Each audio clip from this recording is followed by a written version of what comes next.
এ এক পরাধীন ভারতের গল্প। অন্যায়, অত্যাচার আর শোষণের বিরুদ্ধে জেগে উঠেছিল বাংলার তরুণেরা। তাদের মধ্যেই ছিলেন এক কিশোর, ক্ষুদিরাম বসু। বয়স মাত্র 18, কিন্তু হৃদয়ে ছিল এক স্বাধীন ভারতের স্বপ্ন। বাপ মাহারা 6 বছরের শিশু ক্ষুদিরামকে মায়ের স্নেহে বড় করলেন অপরূপা দেবী। ক্ষুদিরামের কাছে তিনি তার মা। বয়সের সাথে পাল্লা দিয়ে বাড়ে প্রতিরোধের স্পর্ধা। ব্রিটিশদের অন্যায় অবিচারের সামনে গোলার মতো রুখে দাঁড়ায় কিশোর ক্ষুদিরাম। ভারত মায়ের প্রতি কর্তব্য পালন করতে এগিয়ে আসে 16 বছরের সাহসী ক্ষুদিরাম। যোগ দেয় বিপ্লবীদের দলে। হত্যা করার জন্য আমার প্রফুল্লর সাথে আরেকজনকে লাগবে। আমি যাব। তুই পারবি ক্ষুদিরাম? এই দেশ আমাদের দেশ। প্রত্যেক ভারতবাসী যাতে মাথা উঁচু করে বাঁচতে পারে, তার জন্য আমি আমরণ লড়াই করে যাব। ওই লৌহ কপাট ভেঙে ফেল করলে লোপাট, রক্ত জমাট শিকল পূজার পাষাণ বেদি। কারার ওই লৌহ কপাট ভেঙে ফেল করলে লোপাট, রক্ত জমাট শিকল পূজার পাষাণ বেদি। ধ্বংস নিশান প্রাচীর প্রাচীর বেদি। ধ্বংস নিশান প্রাচীর প্রাচীর বেদি। কারার ওই লৌহ কপাট ভেঙে ফেল করলে লোপাট, রক্ত জমাট শিকল পূজার পাষাণ বেদি।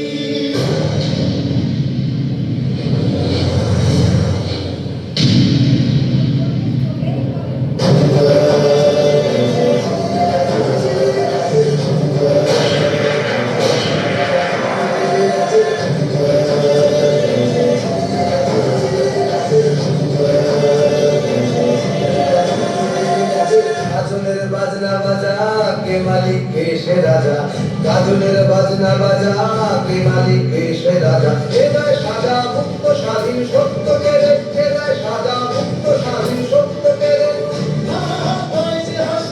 ভগবান বলবে ফাঁসি সর্বনাশী শিখায় তথ্য গেলে।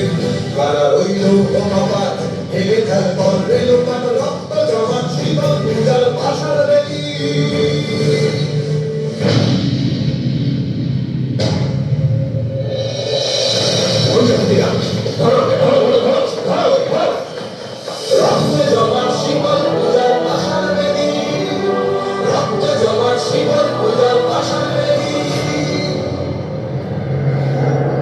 তোমার বয়স কম, তুমি যা করেছো সেটা অস্বীকার করো, প্রাণে বেঁচে যাবে। না, আমার বিরুদ্ধে যে অভিযোগ, আমি তা অস্বীকার করবো না।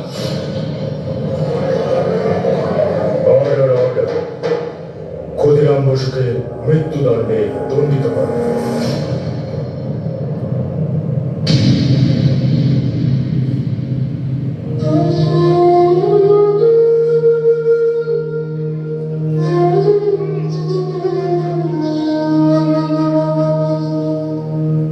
খোকা, ওই খোকা, তুই কোথায় যাচ্ছিস বাবা?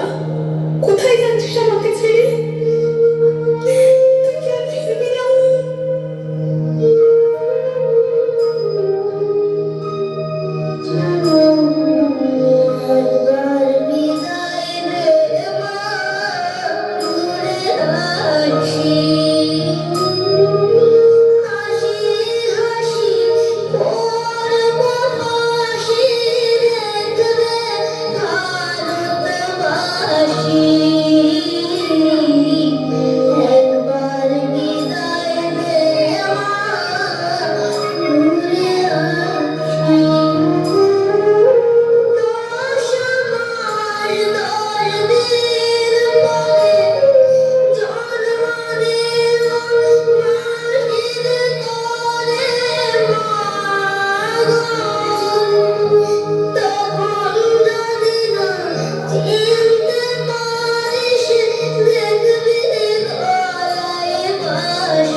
1908 সালের 11 আগস্ট হাসি মুখে মৃত্যুকে আলিঙ্গন করেছিলেন ক্ষুদিরাম।